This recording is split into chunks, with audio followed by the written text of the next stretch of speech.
a ainsi reconnu qu'en 2008, le million de caméras installées à Londres a aidé à résoudre moins de 1000 délits. Adopi en est certainement la cause. Les utilisateurs d'Internet ont trouvé une parade à la loi et des solutions pour pirater en toute sécurité. On compte aujourd'hui quelques systèmes qui permettent à n'importe qui de vivre sa vie sur Internet en toute sécurité, protégé du regard des autres, y compris de celui des enquêteurs à l'affût d'éventuels réseaux criminels. Les explications de Bertrand Boyer et Xavier Depert.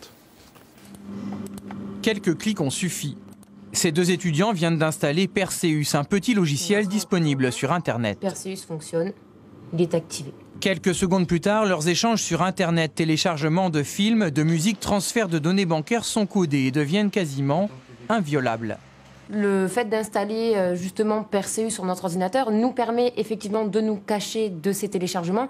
Mais en tant qu'étudiant, nous, c'est vrai qu'on ne télécharge pas non plus à s'en cacher. C'est surtout pour une sécurité personnelle et protéger au mieux notre vie privée. Le logiciel n'est pas né dans le cerveau d'un pirate informatique, mais derrière ses façades de verre.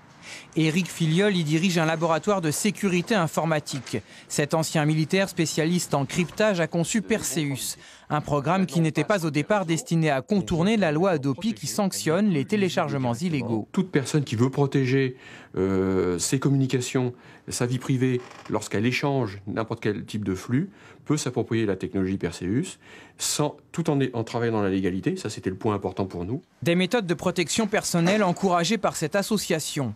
Elle met à disposition sur Internet divers moyens pour crypter et dissimuler ses communications au nom des libertés fondamentales et elle attire de plus en plus d'internautes. On a aussi une population de gens qui ont 40, 50 ans, qui connaissent un peu l'informatique parce qu'au boulot, tout ça, ils touchent, mais sinon, ils sont inquiets pour leur foyer de cette punition collective qui est imposée, du fait que si leur fils se télécharge et qu'eux, ils vont se retrouver sans Internet.